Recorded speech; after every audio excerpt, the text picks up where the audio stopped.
Masayang araw, mga ka-PL.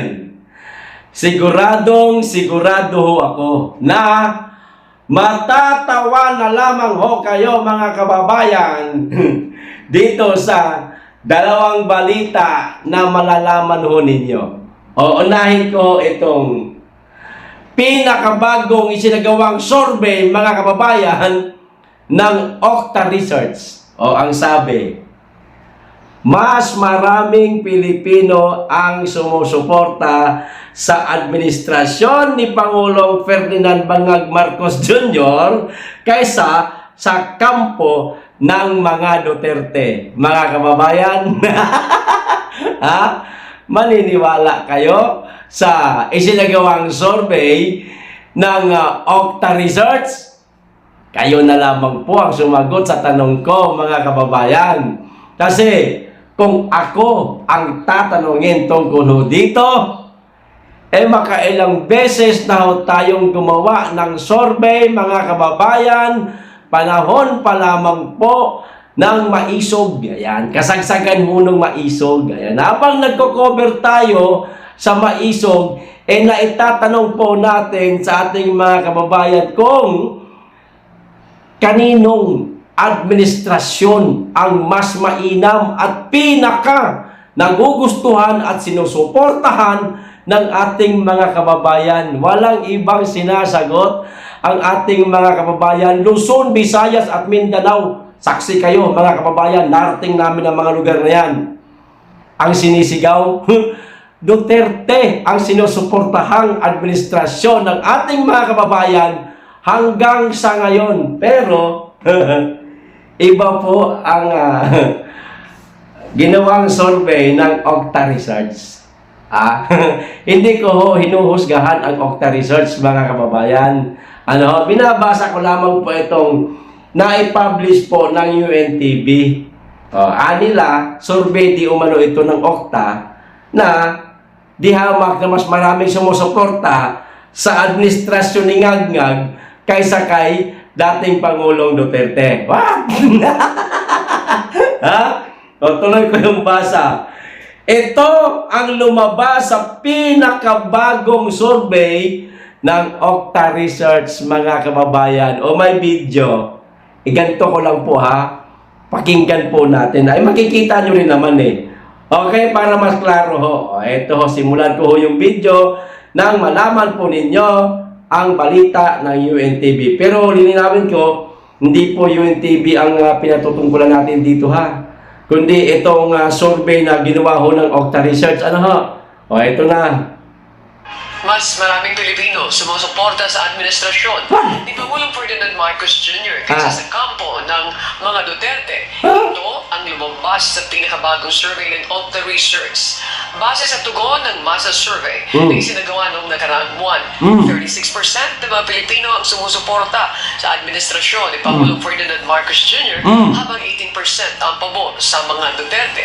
Samantala, 26% ng mga respondent ang nagsabing hindi sila panig sa alinman sa dalawa at 12% naman ang hindi sigurado o tumatangging sumagot. Yan mga gano'n daw po karami ang sumusuporta kay Ngag-Ngag? 30+%. Ilan ngayon? 36 o 38? Di malaki. Samantalang kay dating Pangulong Duterte, hindi pa yata umabot ng 20.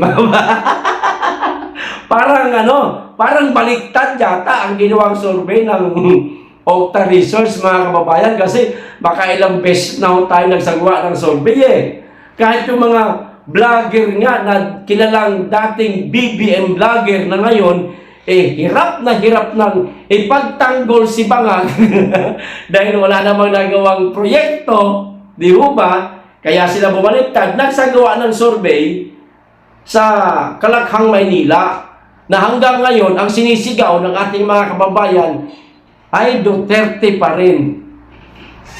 Abay, teka, Okta, magmasid din po sana kayo sa mga vlogger na gumagawa ho ng kalye survey hanggang sa ngayon. Kahit na Marcos na ang administrasyon, pero ikinukumpara pa rin nila ang administrasyong Duterte. Nang malaman ho ninyo kung sino ho ang sinisigaw ng taong bayan at handang suportahan ng taong bayan. Hindi ko naman po kinukutya yung inyong ginagawang survey. Karapatan nyo naman po yan na yan ang ilabas ninyo sa inyong survey. Karapatan nyo ho yan. No? Pero sana para maging angkop. Ayan, angkop na lang Huwag na lang patas. Ayan, angkop na lang. Ayan. Angkop sa sinisigaw ng ating mga kababayan kung sino talaga ang sinusuportahan pa ng ating mga kababayan. Manood din kayo sa survey ng ating mga kababayan vlogger nang malaman ho ninyo. Yun, uncut. Makikita mo talaga, video sa video, tanong sa tanong, sagot sa sagot.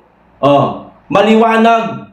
Hindi yung maglalabas ka lang ng survey sa social media o sa kung saan mang website mo, gagawin ang survey mo, tapos malay ba natin kung yung mga bumoto doon mga tauhan ng gobyerno.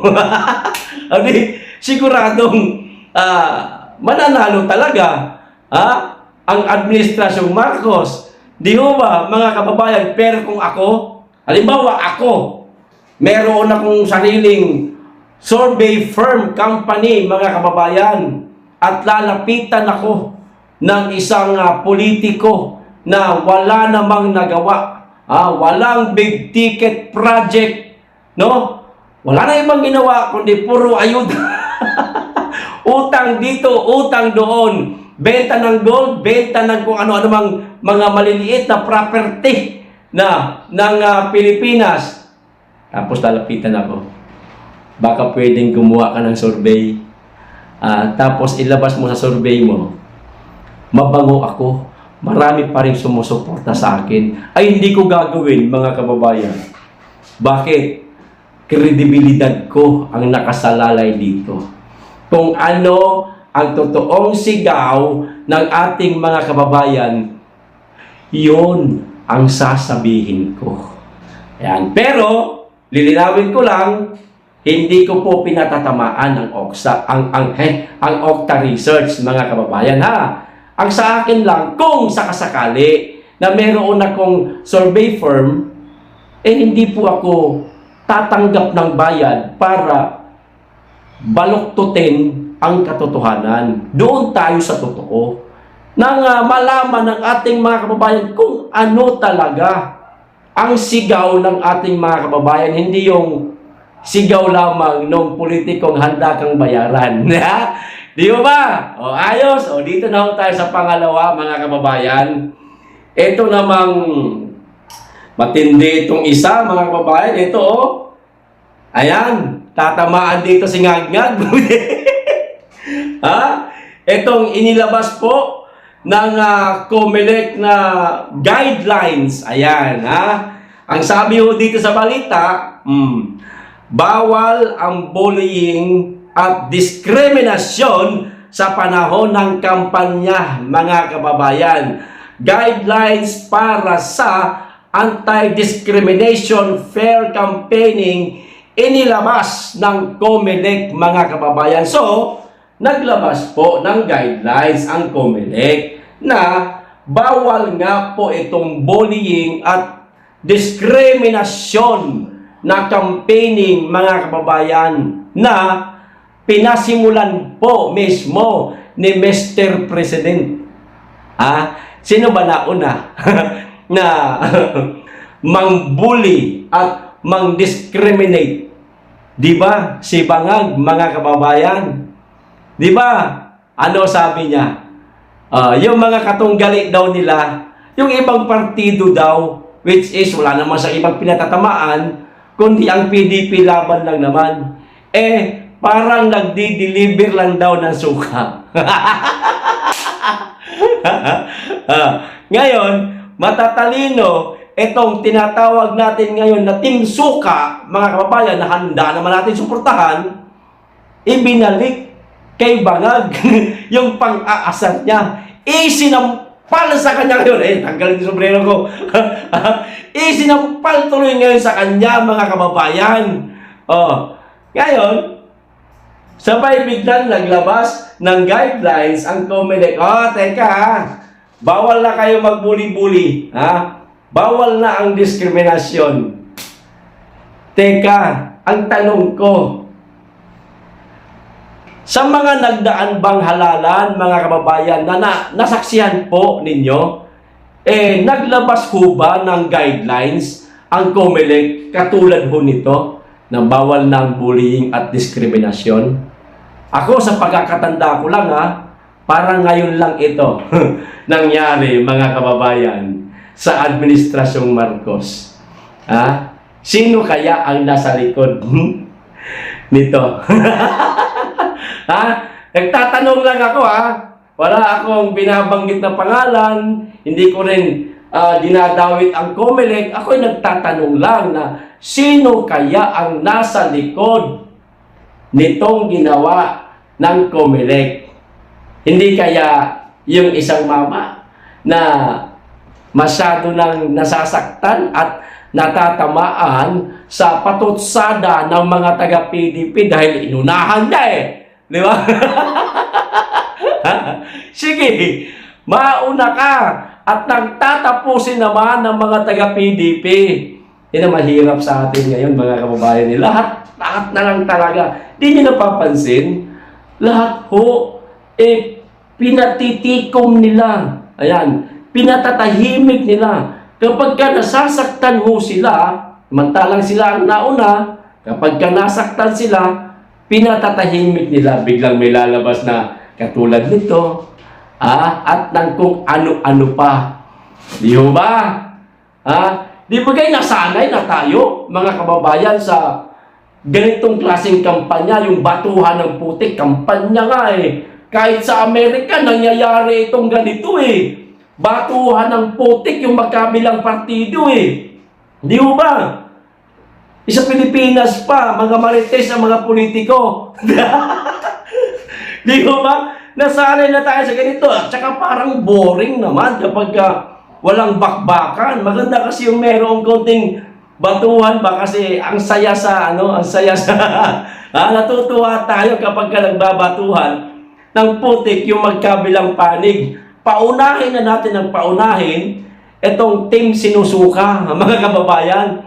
Yung team suka naman sumasagot lang sa pang-aasar ng team sinusuka. Tapos pagka sinagot, palibhasa, mas matatalino, magagaling, itong team suka nasasaktan yung team sinusuka, mga kababayan. Tapos, hindi na matiis, malay lang natin baka nag-utos yung isa, maglabas ka nga ng guidelines na bawal na ang bullying at ang diskriminasyon. Masisira yung mga kandidato natin. Wala tayong panaba sa kanila. Matatalino sila Sino yung panlalaban natin? Itong si Pambansang Kamao? Mga kababayan, di ba?